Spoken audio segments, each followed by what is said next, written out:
Thank you, ladies and gentlemen. It's very hard to put in words the emotions that you feel at a moment like this.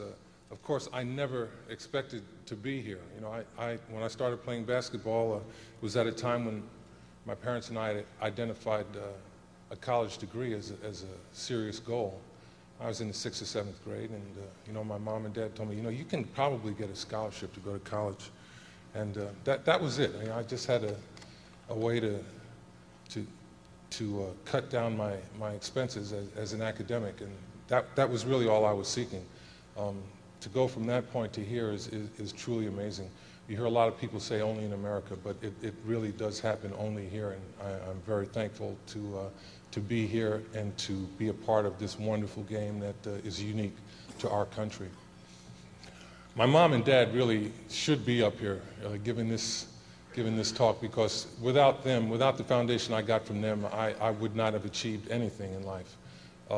My mom always was interested in sports also. We would sit up and listen to Red Barber and the Brooklyn Dodgers, and I always wanted to play baseball at that point. Thank heaven for basketball, because my fastball did not find the plate that often, and it's a good thing that there were other things to be doing. When I first started playing the game, it was in the CYO, Catholic Youth Organization in New York, and it was just wonderful that there was something like that for me to be involved in. I see today that there's a lot of fiscal crises have affected sports programs, and things for our nation's youth are usually the first things that are eliminated. I hope all of you in this room will do your best to fight that trend. I think we need sports in American life. I think the values that they teach and thank you.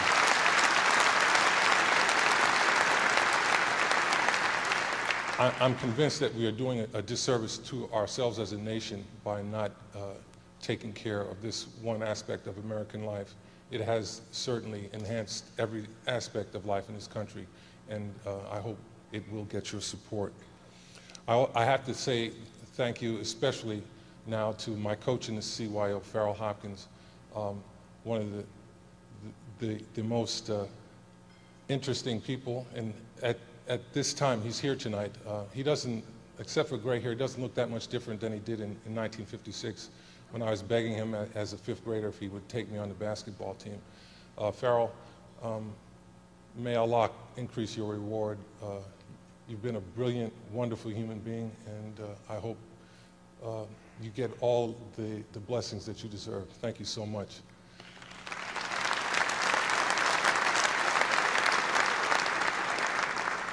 I also managed to go to college and get a degree, and to do that I had to have some academic foundation.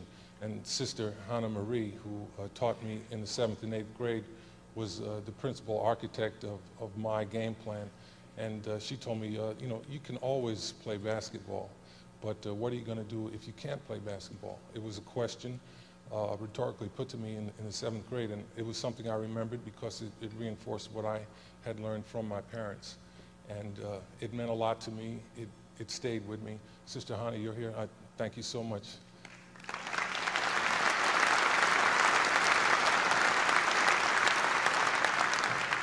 It's funny, if you play basketball in New York City, you're going to meet a few Irishmen. And I remember Mr. Carlissimo talked about his wife was Irish, but Mr. Carlissimo, you kissed the Blarney Stone, definitely. And I was very fortunate to go on to high school and play for Mr. Jack Donahue, who, again, was a key in my life for teaching me about hard work and how it applies to the basketball court. No one in this room, of all the successful basketball players in this room, none of them would have made it just on talent. It takes hard work, it takes dedication. And Jack Donahue taught me what that was about with a sense of humor and a sense of discipline that enabled me to get the best out of my potential. There was some talk about me having a problem with Coach Donahue. That never, ever was the case. I am an extremely fortunate human being for having him as my coach in high school. And I want to thank him. People might have known he coached at Holy Cross and did an excellent job there, and then went on to coach up in Canada. Coach Donahue, thank you, and thank you for coming.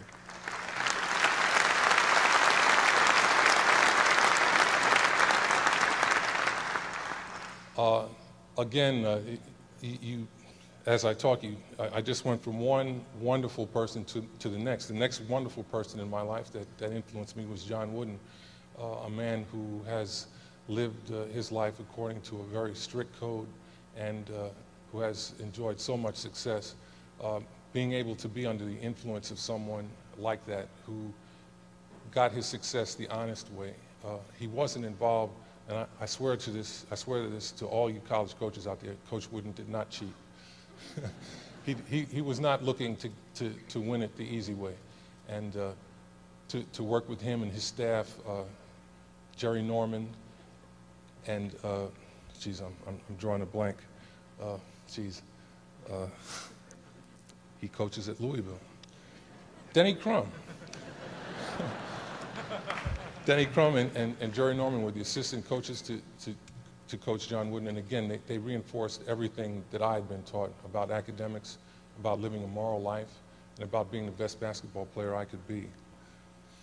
I finally have to, for basketball, I have to thank my teammates. No one gets to this point of greatness without working with other great players. I had such tremendous good fortune. If you look at the top 5 men in assists in the NBA record book, you'll see Magic Johnson, Oscar Robertson, and Guy Rogers all in that. And if it wasn't for them and me playing with them early and throughout the rest of my career, you know, you can go and stand in the pivot and wait for the guards to pass you the ball. And I know a lot of centers out there, that never ever happens.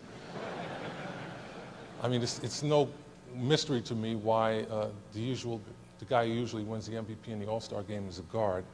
It's because no one else gets to see the ball. And having the privilege of not playing with guards like that really enhanced my life and my professional career.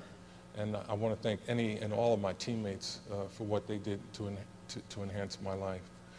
Lastly, I want to thank my children, Habiba, Kareem, Sultana, Amir, and Adam. 4 of them are here tonight. A lot of my career was spent away from home, and those guys were the ones that suffered for that. And they had to pay a sacrifice for that, and they didn't volunteer for that. And if it wasn't for the fact that I now have a chance to make up for some of that lost time, I would definitely feel very bad.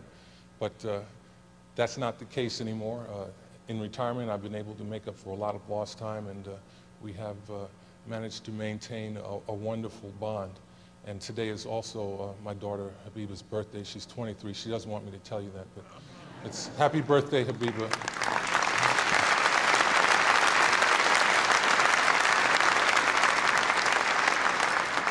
It's really important for me to acknowledge that because the day she graduated from high school in 1989, I had to be in Detroit playing against the Pistons in a losing effort. There's probably other things that I wanted to do, but duty called. I'm glad that has changed. I want to thank all the members of the Hall of Fame for the courtesy and gracious hospitality that they've shown me and my family. I want to congratulate all the other inductees. I want to thank you all. Continue to love the game. It's the greatest game in the world. Thank you so much.